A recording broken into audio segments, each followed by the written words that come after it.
जो कोई नहीं दे सकता वो शिव दे सकता, जो कोई नहीं कर सकता वो शिव कर सकता।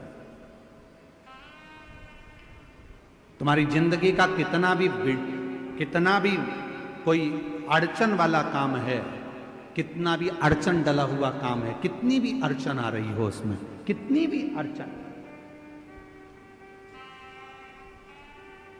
कितना भी अड़चन का काम क्यों ना हो, 5 दिन है तुम्हारे पास समय। धनतेरस, रूप चौदस, दीपावली, पड़वा और दूज।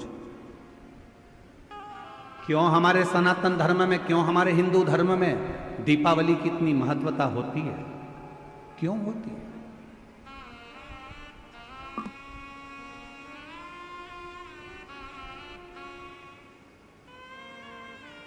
सारी सिद्धियां इन 5 दिन में व्यक्ति अगर कर लेता है तो उसके जीवन में बहुत कुछ फल प्राप्त हो जाता है। हम बहुत घंटों तक बैठकर साधना नहीं कर सकते, हम बहुत देर तक बैठकर तप नहीं कर सकते, हम बहुत लंबा यज्ञ नहीं कर सकते, हम बहुत लंबा अनुष्ठान नहीं कर सकते, पर यदि हमारे जीवन को हमें सफल बनाना है, हमारे जीवन को यदि हमें मंजिल तक पहुंचाना है, अड़चनों से बाहर निकलना है, तो ये 5 दिन जो दीपावली के कार्तिक महीने के मिले हैं, ये 5 दिन जो नाग लक्ष्मी ने सारे देवताओं से, सारे गंधर्वों से, सारी अप्सराओं से, सारे नागों से, सारे मनुष्यों से नाग लक्ष्मी ने जो करवाया वो तुम्हें करना। क्या करा था नाग लक्ष्मी ने? देख लिया था कि सारी सत्ता चली गई, वैभव चले गया, धन चले गया। जब बहुत अड़चन आकर खड़ी हो गई, असुरों ने आक्रमण कर कर सब कुछ ले लिया, कहीं राह नहीं मिल रही थी, तो नाग लक्ष्मी ने कहा कि तप करने में बहुत समय हो जाएगा, साधना करने में बहुत समय हो जाएगा, यज्ञ करने में बहुत समय हो जाएगा, तो एक काम करो, शिव को अति प्रिय है बेलपत्र, एक बेलपत्र ले जाओ, शिव जी के शिवालय पर चढ़ाना प्रारंभ करो। शिवालय कहाँ ढूंढे? तो नागों ने नागलोक में जो नागेश्वर थे उन पर चढ़ाए, बैकुंठ में जो बैकुंठेश्वर थे देवताओं ने वहां चढ़ाए, ब्रह्मलोक में जो ब्रह्मेश्वर थे ब्रह्मेश्वर पर चढ़ाए,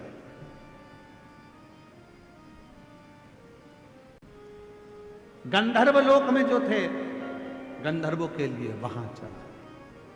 सबने भगवान शिव की आराधना करना प्रारंभ किया, सब। और क्या आराधना करी उन्होंने? उनको नहीं मालूम था कि नाग लक्ष्मी ने कहा है 5 दिन बेलपत्र लेकर जाते, शिव जी को जल चढ़ाकर एक बेलपत्र समर्पित करते और प्रणाम कर कर आ जाते।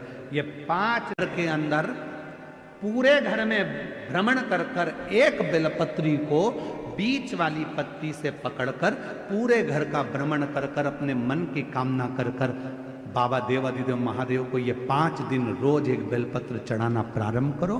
5वां दिन हो दूज का, उस दिन एक बेलपत्र जब चढ़ाओ तो उसी बेलपत्र को वापस लेकर आ जाओ और अपने घर में किसी भी जगह पर उसको साल भर रख कर देखिए, जिंदगी की सारी अड़चनें समाप्त होगी, कार्य में सफल। यह नागलक्ष्मी के पूजन का दिन। नागलक्ष्मी ने सबसे कहा कि साधना करो, भगवान शिव को रिझाओ।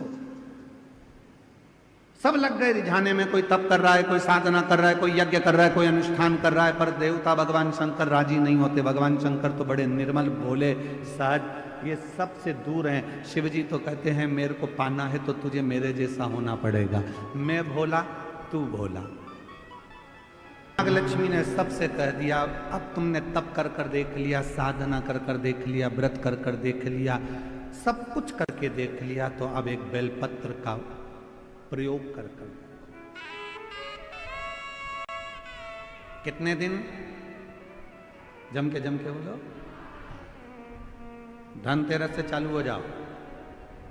बेलपत्र लिया, पूरे घर में भ्रमण कर शिव जी को समर्पित कर एक लोटा जल चढ़ाओ। फिर दूसरे दिन एक बेलपत्र लिया, फिर भ्रमण किया, शिव जी को समर्पित, फिर जल। धनतेरस, रूप चौदस, दीपावली, पड़वा, दूज, दूज का दिन रहे जब 5वां दिन विराम का रहे, तब बेलपत्र चढ़ाकर, जल चढ़ाकर उसी बेलपत्र को वापिस लेकर आइए, रखो उसको।